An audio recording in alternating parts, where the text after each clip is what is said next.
khotbah dhamma yang akan disampaikan oleh Romo Pandita Badra Tanaka Budiyanto. Untuk waktu dan tempat kami persilakan.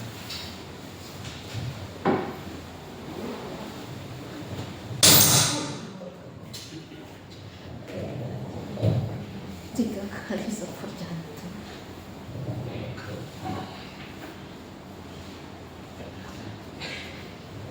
Baik, selamat pagi Bapak Ibu sahabat Dhamma. Selamat pagi. Pagi. Namo Sang Hyang Adi Budaya, Namo Buddhaya. Namo Buddhaya. Bagaimana kabarnya? Luar biasa. Luar biasa ya. Dan lelah letih lesu. Ya. Lemas. Meskipun lelah, letih, lesu, lemas ya, tetap semoga tetap sehat gitu ya. Semoga tetap sehat pada pagi hari ini kita berbuat banyak kebajikan ya di minggu pagi. Awal bulan. Ya seperti biasa ini sudah masa awal bulan ya, awal bulan Juni. Hari Pancasila ya. Ya.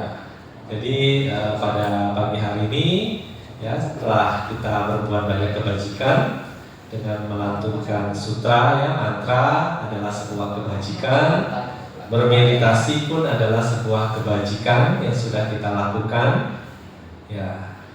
Dan pada kesempatan ini saya akan meneruskan rangkaian khotbah Dharma berseri yang di dalam bulan Waisak ya, di mana pada minggu lalu kita sudah membahas tentang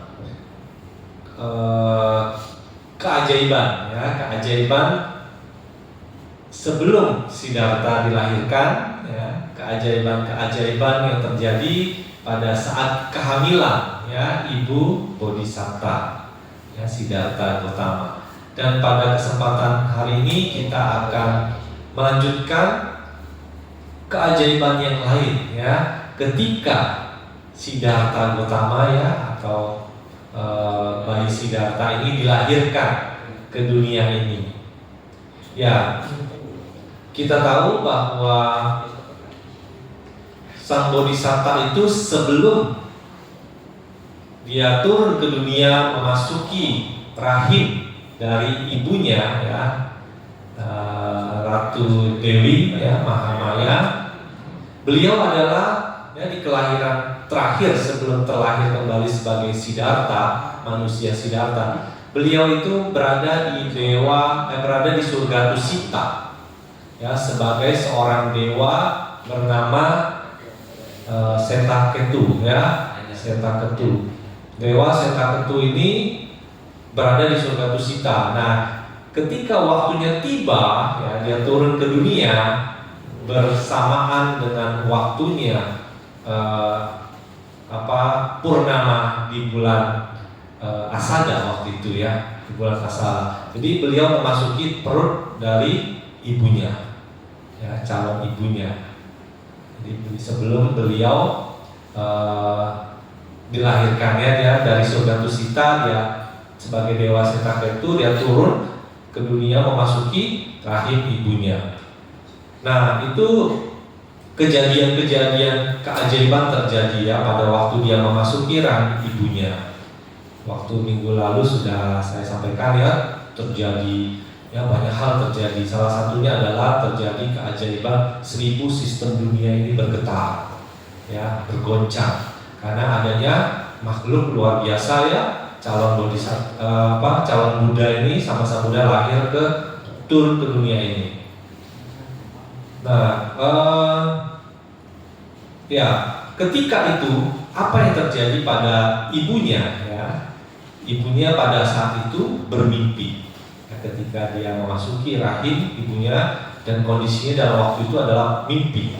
Dan ibunya ya Ratu Dewi Mahamaya ini pada waktu itu sedang menjalankan atas sila ya, 8 sila. Dan dia berbaring di tempat tidurnya ya, di dipan yang indah lah ya katakan gitu karena seorang ratu kan. Dan waktu itu adalah di malam purnama. Sri Mahamaya ini atau Ratu Dewi tertidur, ya, tertidur, kemudian dia bermimpi. Nah, inilah yang pertanda bahwa Bodhisatta ini masuk ke dalam rahimnya. Apa mimpinya dari Sri Mahamaya ini, ya, atau Ratu Dewi Mahamaya ini? Bermimpi ada 4 dewa, ya, Catu Maharajika, jadi alam surga Raja Dewa, ya, Raja Dewa dari Catur Maharajika ini. Dia bermimpi 4 Raja Dewa ini mengangkat dan dari dipannya, ya, dipannya terangkat juga, dia terbawa dan diantar oleh 4 dewa Catur Maharajika ini, Catur Maharaja ini dibawa ke Danau Anotata di pegunungan Himalaya. Jadi ya mimpinya seperti itu.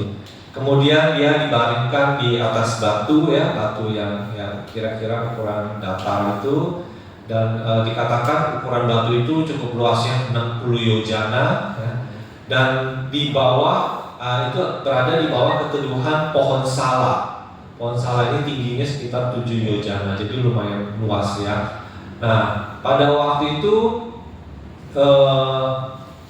ratu di sana, ya, permaisuri ini, dan para permaisuri dari 4 raja dewa ini, ya, para istrinya, ya, para permaisurinya itu membawa Ratu Sri Mahamaya ini ke danau itu, ya, ke danau di sana dan memandikan sang ratu, ya. Kemudian dipakaikan pakaian surgawi. Nah, itu mimpinya, ya, mimpinya. Kemudian dihias, ya, didandan dan dengan kosmetik, ya, surgawi, ya. Nah, itu mimpinya. Kemudian dirias juga, ya, pada zaman itu dengan bunga-bunga surgawi. Nah, itu kondisi mimpinya. Dan ketika dia dibaringkan, kepalanya itu menghadap ke timur, ya, menghadap ke timur di sebuah kamar yang dari sebuah istana emas, ya. Jadi berada di dalam sebuah istana emas di kawasan Gunung Perak yang tidak terlalu jauh dari danau tersebut. Ini dalam mimpinya, ya, dalam mimpinya. Dan ketika itu masih di dalam mimpinya, dia melihat seekor gajah putih bersih. Jadi bisa dibayangkan gajah putih besar bersih sedang berjalan di gunung emas tersebut, ya, tidak jauh dari Gunung Perak tempat dia berada di istana itu. Jadi dekat sana ada gunung emas, ya. Ketika dia melihat gajah putih ini sedang berjalan di sana, ya, melihat seekor gajah putih bersih. Kemudian gajah putih itu turun dari gunung tersebut, ya, dari gunung emas. Kemudian dia naik ke Gunung Perak, ya, memasuki istana emas tempat Ratu Dewi Mahamaya ini berada, ya, di sana. Nah, gajah putih ini kemudian dia mengelilingi ratu dari arah kanan, ya, kemudian masuk ke dalam rahim dari sebelah kanan. Jadi gajah putih tersebut masuk ke dalam rahim sang ratu dari sebelah kanan. Nah, ini mimpinya ketika sang Bodhisatta dari surga Tusita masuk ke dalam rahim ibunya, dan ketika itu 1000 sistem dunia ini bergetar, ya, bergoncang. Nah, jadi kalau kita bisa bayangkan Bodhisatta tersebut, ya, dari dewa Setaketu yang ada di surga Tusita ini, dia dia meninggal dunia, kan, kemudian dia turun ke dunia memasuki rahim ibunya, ya, bagaikan teratai, gitu, ya, bagaikan teratai yang masuk ke dalam rahim ibunya, ya. Jadi kondisinya seperti itu. Jadi rahim ibunya ini seperti cetia, ya, seperti sebuah kamar cetia tempat Bodhisatta bisa masuk ke dalam rahimnya. Nah, ya, pada waktu itu di bulan Asada, ya, di bulan Asada, purnama di bulan Asada, itu yang terjadi. Dan saat itu, ya, digambarkan bahwa ketika sang Bodhisatta memasuki rahim terjadi, ya, tadi saya katakan 1000 sistem dunia ini bergetar, ya, gempa bumi terjadi, berguncang, ya, berguncang. Itu fenomena yang hanya terjadi, atau keajaiban yang hanya terjadi pada seorang calon Buddha yang lahir ke dunia. Kemudian ya banyak lagi sebenarnya ada kejadian-kejadian lain yang terjadi pada waktu itu, di antaranya adalah ya selain 10.000 sistem dunia ini bergetar ya, ada kejadian juga yang terjadi ketika beliau ya calon Buddha ini atau Bodhisatta ini masuk ke dalam perut ibunya. Ketika itu mereka yang buta ya menjadi tidak buta ya, bisa melihat. Mereka yang tuli ya, makhluk-makhluk yang tuli itu kemudian bisa mendengar. Ya, itu kejadian luar biasa juga. Mereka yang bisu menjadi bisa berbicara. Mereka yang fisiknya cacat gitu ya, tiba-tiba menjadi normal. Itu kejadian luar biasa yang terjadi ya. Mereka yang tadinya lumpuh akhirnya bisa jalan. Nah, itu luar biasa. Mereka jadi bahkan bukan hanya di alam manusia ya, di alam neraka ya, kita tahu ya neraka yang penuh dengan api itu apinya kemudian padam. Ya, luar biasa kejadian itu ya ketika sang Bodhisatta lahir ke dunia memasuki rahim ibunya. Dan makhluk-makhluk yang ada di alam peta, kita tahu alam peta ya. Alam peta itu kan alam kelaparan ya, hantu-hantu yang kelaparan. Yang biasanya kita limpahkan jasanya ya, baru mereka bisa menerima jasa itu dan bisa makan gitu ya. Nah, pada waktu itu makhluk-makhluk yang berada di alam peta yang tadinya sangat lapar luar biasa, mereka terpuaskan, artinya bisa mendapat makanan dan minuman ya, hilang ya lapar dan hausnya. Nah, itu kejadian yang luar biasa. Para binatangnya yang tadinya saling memangsa satu sama lain, mereka kemudian terbebas ya dari bahaya-bahaya tersebut. Tidak ada yang memangsa. Nah, itu kejadian hanya terjadi pada waktu Bodhisatta turun ke dunia ini ya, lahir memasuki rahim ibunya. Dan mereka yang memiliki penyakit pada waktu itu semua sembuh, mengalami kesembuhan. Ini karena kekuatan dari seorang calon Buddha yang lahir ke dunia. Dan makhluk-makhluk ini bisa satu sama lain ini yang tadinya mungkin dalam permusuhan, mereka kemudian bisa berdamai. Nah, ini juga kejadian yang luar biasa yang hanya terjadi pada saat kelahiran Bodhisatta. Bahkan alat-alat musik ya pada zaman itu ada yang disebut dengan simbal, harpa ya, trompet dan lain-lain itu mereka bisa berbunyi sendiri meskipun tidak ada yang memainkannya. Nah, itu kejadian-kejadian yang kalau mungkin sekarang kita anggap seperti magic gitu ya. Magic itu terjadi pada waktu Siddhartha dilahirkan. Ya banyak lagi kejadian-kejadian lainnya. Angkasa luas digambarkan yang tadinya tertutup kabut ya, awan dan lain-lain itu seperti terang ya, cerah. Kita bisa melihat langit sejernih-jernihnya. Nah, itu kondisi yang terjadi. Angin yang bertiup pun lembut ya, membawa kedamaian dan kenyamanan bagi semua makhluk. Itu digambarkan demikian. Dan ketika itu bukan musim hujan ya, terjadi hujan turun ya. Hujan turun dengan deras meskipun bukan musim hujan. Nah, itu yang terjadi ya, digambarkan di dalam sutta ya, kitab suci. Masih banyak lagi ya kejadian-kejadian saat itu yang terjadi. Bahkan digambarkan salah satunya air laut ya, yang katanya asin, yang kita tahu ya air laut itu asin menjadi tidak asin ya, bahkan cenderung ada manisnya gitu ya. Nah, itu betapa airnya digambarkan seperti air yang sangat lembut ya, sangat jernih dan manis ya, tidak asin. Nah, itu digambarkan di dalam kitab suci ya, pada waktu sang Bodhisatta memasuki rahim ibunya. Ya, banyak lagi kejadian-kejadian selain seperti bunga-bunga bermekaran ya di atas tanah, terus bunga-bunga tumbuh ya yang tadinya bukan musimnya berbunga ya, mereka bunga-bunga ini bisa mekar ya, tumbuh. Nah, itu kejadian-kejadian yang bahkan dari surga itu, dari angkasa itu bertaburan bunga-bunga surgawi yang turun ke permukaan bumi. Nah, itu digambarkan. Itu karena kekuatan seorang Bodhisatta yang akan lahir ke dunia. Ini tidak terjadi pada kelahiran manusia biasa, ya. Jadi sungguh luar biasa, hanya terjadi pada kelahiran seorang Buddha, calon Buddha. Ya. ada sekitar 32 fenomena atau keajaiban yang terjadi. Nah, kemudian setelah itu kejadian itu ya, sang ratu bermimpi yang tadi ya, gajah putih memasuki rahimnya dari sebelah kanan, ya, perut sebelah kanan.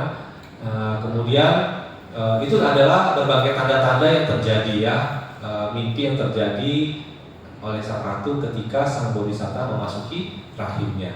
Nah, kemudian tentu ini adalah mimpi yang sangat aneh ya, mimpi yang sangat aneh sehingga pada waktu itu Raja Sudodana ya memanggil istilahnya kalau sekarang orang pintar gitu ya, apa nih arti mimpi tersebut, mimpi yang sangat aneh sedang yang terjadi. Nah, dipanggil sekitar 64 Brahmana yang pandai meramal ya, yang mengerti. 64 Brahmana yang pandai. Tetapi dari 64 itu kemudian kan tidak semua yang ini ya diseleksi dulu ya, akhirnya dapat beberapa orang yang kemudian meramalkan tentang mimpi tersebut ya. Nah, apa arti mimpi tersebut? Dan mereka itu mengatakan bahwa ini akan ada sesuatu yang luar biasa terjadi, yang tidak biasanya ya, yang tidak biasanya.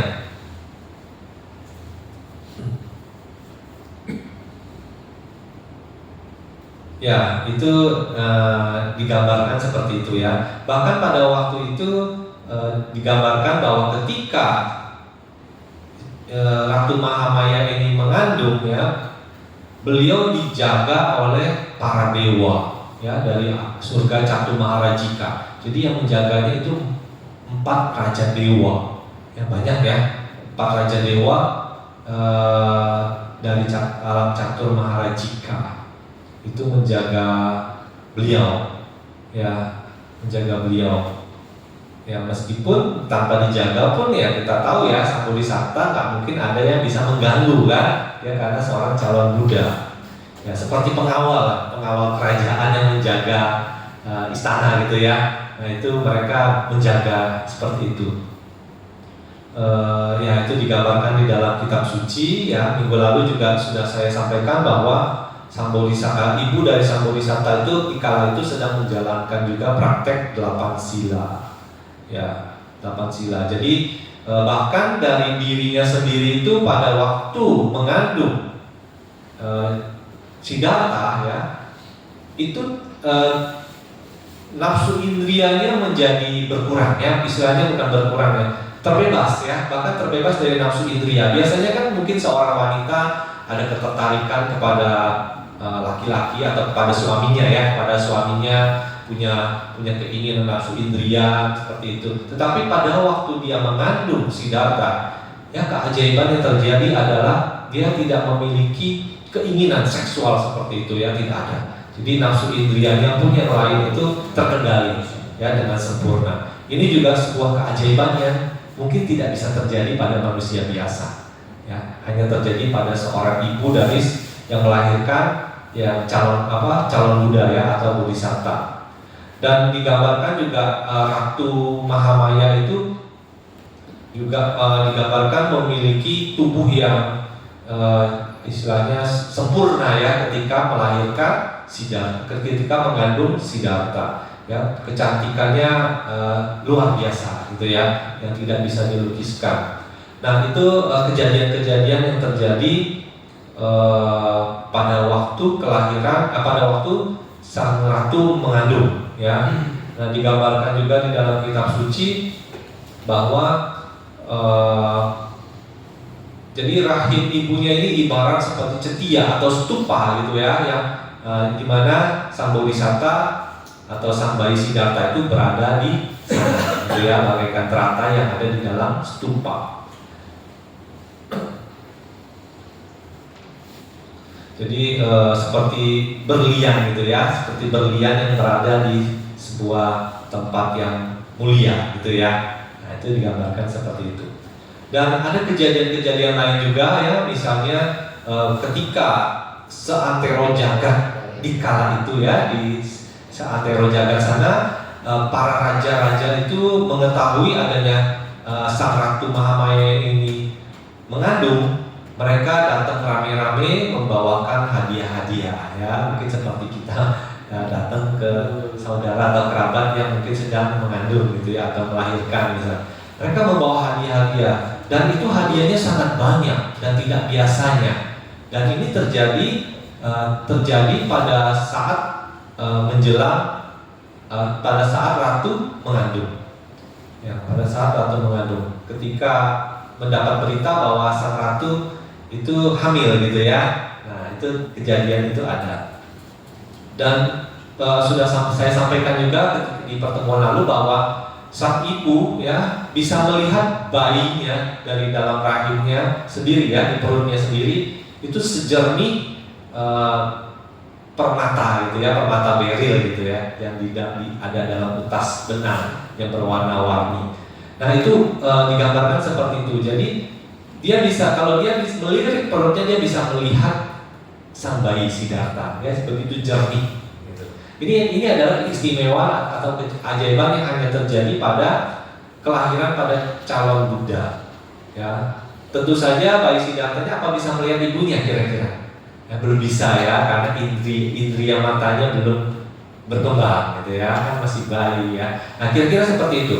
Nah, itu kejadian-kejadian istimewa yang terjadi ya. Dan kemudian keajaiban lainnya adalah kehamilan, masa persalinan ya, ketika beliau dilahirkan itu tepat 10 bulan ya, tepat 10 bulan penanggalan lunar ya. Kalau di dalam kitab suci dikatakan tepat 295 hari sejak hari pertama kehamilan. Dan ini tidak terjadi pada manusia pada umumnya ya, tidak terjadi. Kadang-kadang kalau manusia atau wanita pada umumnya bisa mungkin 9 bulan atau lebih ya, bahkan bisa 10 bulan, tidak tepat waktunya. Tapi pada kejadian kelahiran dari Siddhartha ini tepat 10 bulan penanggalan lunar ya, 265 hari sejak hari pertama kehamilan. Dan luar biasanya itu dalam posisi berdiri ya. Jadi ibunya dalam posisi berdiri. Biasanya kalau seorang wanita melahirkan itu kan posisi mungkin berbaring ya, atau duduk gitu ya, atau jongkok mungkin, atau seperti itulah ya. Tapi kalau ini luar biasa berdiri ya. Jadi ini keajaiban-keajaiban yang tidak terjadi pada kelahiran manusia biasa. Dan bayi yang keluar ini, bayi Siddhartha ini ketika keluar itu biasanya kalau bayi pada umumnya kan penuh noda ya, noda darah dan lain-lain. Tapi ini tidak ya. Pada bayi dari seorang calon Buddha, dia keluar itu sudah bersih tanpa noda ya, bersih tanpa noda. Ini juga adalah keajaiban-keajaiban yang hanya terjadi pada kelahiran Bodhisatta ya. Dan ya dikatakan juga di dalam kitab suci bahwa ketika sang Ratu Mahamaya sudah ingin melahirkan ya, dia merasakan tanda-tanda sudah waktunya nih ya, tidak lama lagi. Dia kemudian ingin pulang kampung ya. Kampungnya Ratu ini bukan di Kapilawastu ya. Kapilawastu ini kampungnya Raja Sudodana kan. Nah, ibunya ini kan Ratu Dewi Mahamaya ini kampung itu di Dewadaha. Jadi dia ingin pulang ya. Pulang, kemudian ditandu oleh pengawal istana gitu ya, ditandu menuju ke Dewadaha. Tetapi di tengah perjalanan ya, masih di Kapilawastu, beliau merasakan tanda-tanda akan melahirkan. Jadi belum sempat sampai ke Dewadaha. Dia berhenti di satu taman namanya Taman Lumbini ya, yang kita kenal. Kemudian beliau ya, sang ratu melahirkan di sana ya, di Taman Lumbini ya, ada pohon-pohon sala di sana ya. Taman Lumbini itu boleh digambarkan seperti tempat orang rekreasi gitu ya, rekreasi, tempat orang piknik gitu ya. Jadi cukup padat ramai. Nah, di kala itu ketika Ratu Dewi Mahamaya beristirahat di sana, ada kejadian luar biasa juga ya. Di sana pohon-pohon sala yang belum waktunya berbunga tiba-tiba berbunga, bermekaran ya, digambarkan demikian. terus ada lebah-lebah ya, sekawanan lebah dan burung-burung yang datang kemudian ke sana berkicau ya, menimbulkan suara yang sangat merdu, melodi yang harmonis gitu ya, katakan demikian, yang merdu. Dan kondisi hutan Salah ya di Taman Lubin itu jadi seperti sangat indah gitu ya, sangat indah dan begitu menyenangkan. Dan itu kejadian yang hanya terjadi pada akan lahirnya ya, seorang calon bodhisattva, seorang calon Buddha ya, seorang bodhisattva.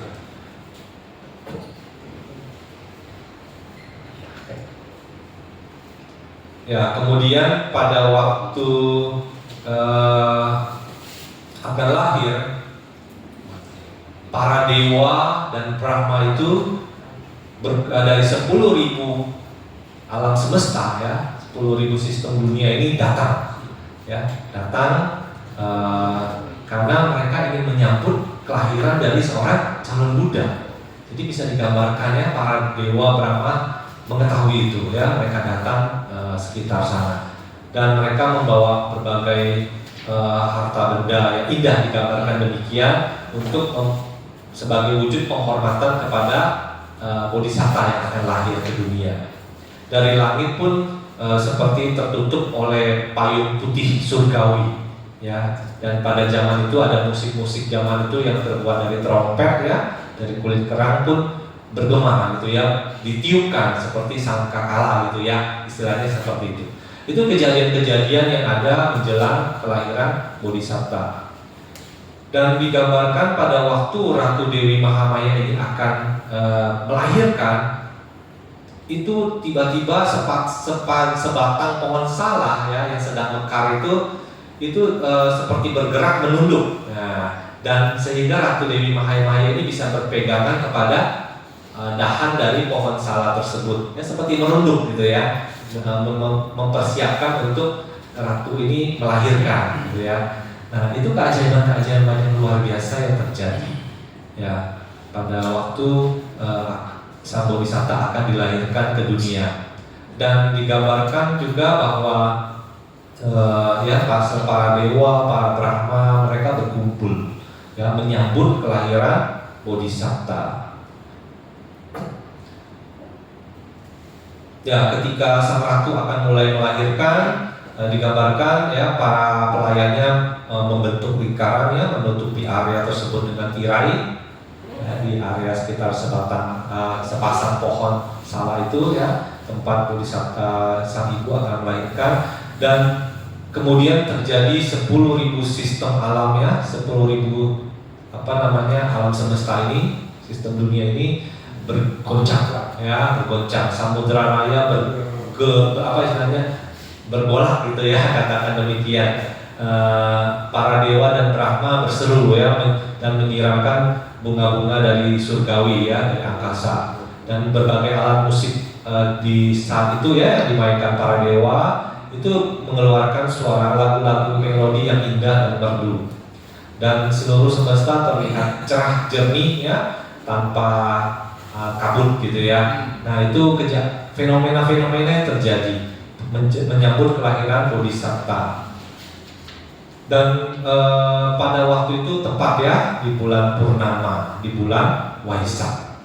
Makanya itu adalah salah satu yang kita peringati, kelahiran Siddhartha Gautama.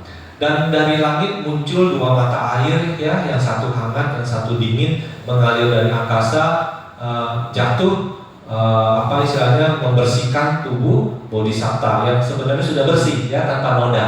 Jadi bersih, dan itu sebagai wujud dari penghormatan ya dari alam ini kepada sang bodhisattva yang akan lahir ke dunia ya. Dan kemudian yang pertama menerima bayi Siddhartha ini yang keluar ya, itu adalah 4 Mahabrahma.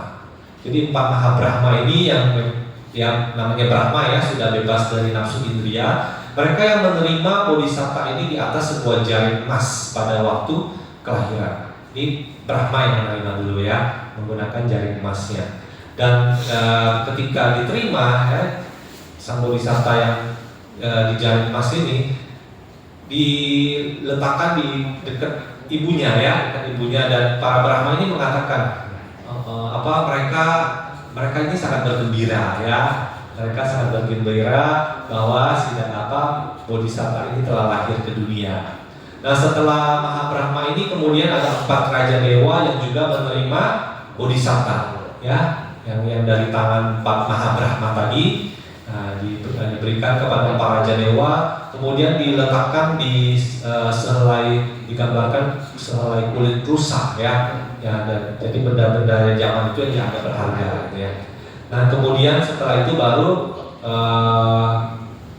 manusia ya menerima Bodhisatta dari tangan para raja dewa di atas sehelai kain putih, yang digambarkan demikian.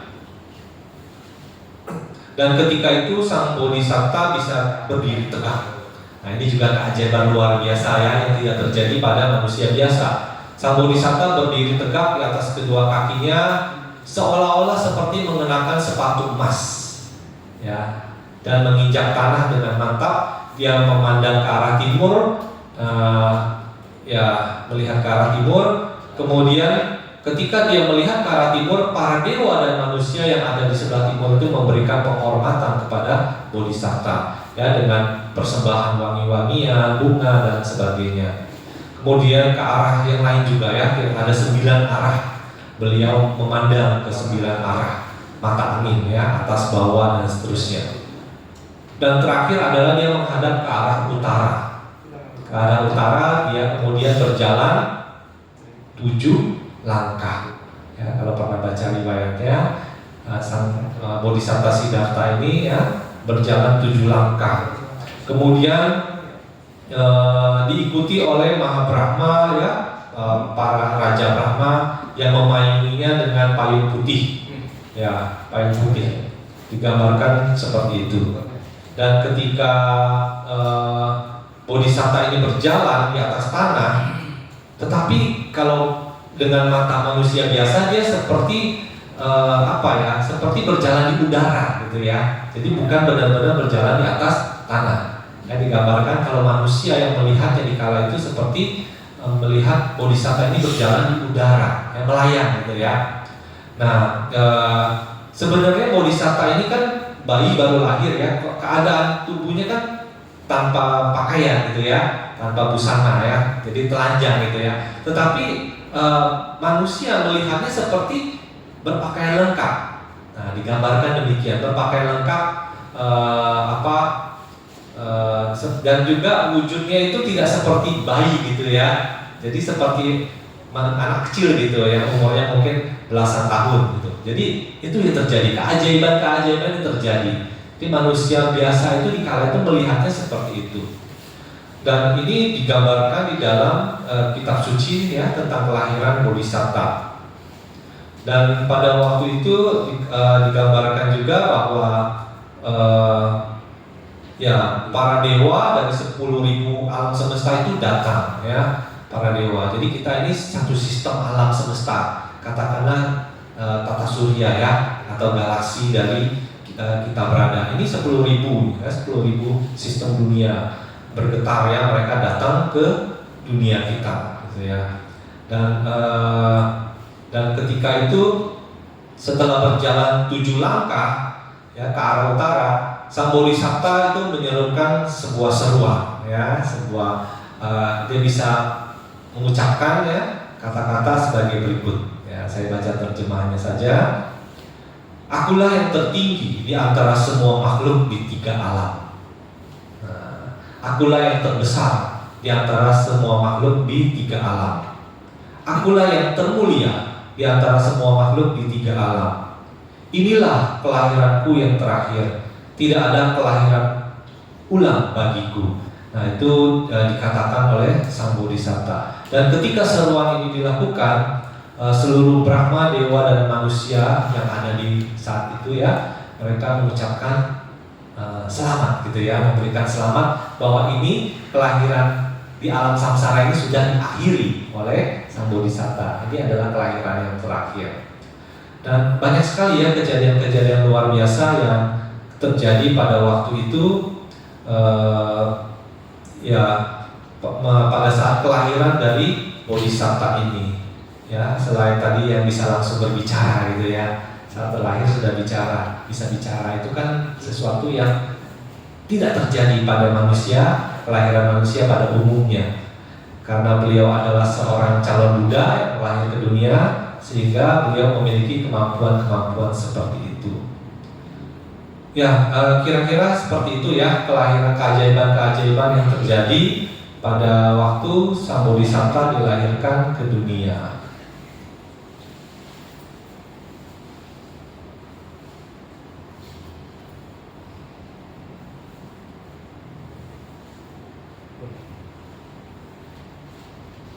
Ya, dikatakan bahwa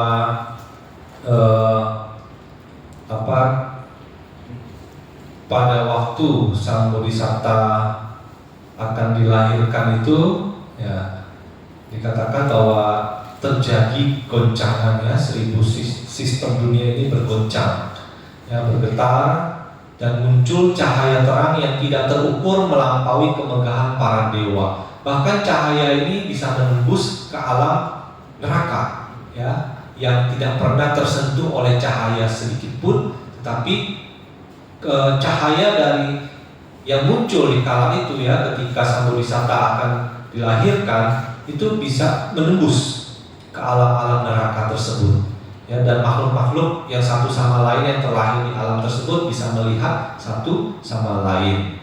Nah, ini adalah keajaiban-keajaiban yang tidak akan pernah terjadi pada kelahiran dari manusia biasa. Dan ini adalah sebuah kelahiran yang luar biasa ya, yang tidak akan pernah terjadi pada siapapun kecuali pada kelahiran dari seorang calon sama Sang Buddha. Ya, banyak sekali ya keajaiban-keajaiban lain yang digambarkan di dalam kitab suci. Tidak mungkin saya sebutkan satu persatu, nanti waktunya habis ya, kurang waktunya. Dan dikatakan juga bahwa pada waktu Sang Bodhisatta lahir ada 7 pendamping yang lahir bersamaan dengan Bodhisatta. Ya, masih ingat mungkin di pelajaran sekolah dulu kalau pernah dapat ya, Putri Yasodhara ya juga lahir pada waktu yang bersamaan. Pangeran Ananda ya juga lahir. Menterinya Chanya ya, ada Menteri Kaludai itu juga lahir. Kuda istana yang bernama Kantaka itu lahir juga bersamaan. Kemudian ada pohon bodhi ya, Mahabodhi, pohon bodhi Asata itu lahir tumbuh pada waktu yang sama. Dan ada 4 kendi emas di istana yang waktu itu muncul tiba-tiba ya, itu juga kejadian luar biasa. Ya, ini adalah mereka semua yang nantinya akan ada terkait dengan Sang Buddha ya. Mereka akan terkait dengan Sang Buddha. Dan kemudian ya ada ramalan-ramalan ya yang kemudian terjadi, apakah beliau ini menjadi raja dunia atau kemudian menjadi Buddha. Ya, di antara pertapa-pertapa orang pintar itu yang meramalkan, hanya satu yang meramalkan bahwa dia akan menjadi Buddha. Ya, nah itu yang digambarkan di dalam kitab suci seperti itu. Ya, mungkin ya, itu saja dulu ya untuk mengakhiri, karena kalau terus di ini tidak selesai-selesai ya. Dikisahkan juga ada pertapa Kala Dewila ya yang tertawa dan kemudian menangis, ya itu juga ada artinya kan ya yang terjadi. Kenapa dia tertawa? Karena dia senang ada kelahiran dari Buddha ya yang ditunggu-tunggu. Dia menangis karena apa? Karena dia belum, waktu Sang Bodhisatta ini sudah menjadi Buddha, dia sudah tidak ada ya. Bahkan dia akan terlahir di satu alam yang tidak bisa mendengarkan Dhamma ya, alam Brahma yang cukup tinggi gitu ya, sehingga dia bahkan tidak bisa turun ke dunia untuk mendengarkan Dhamma.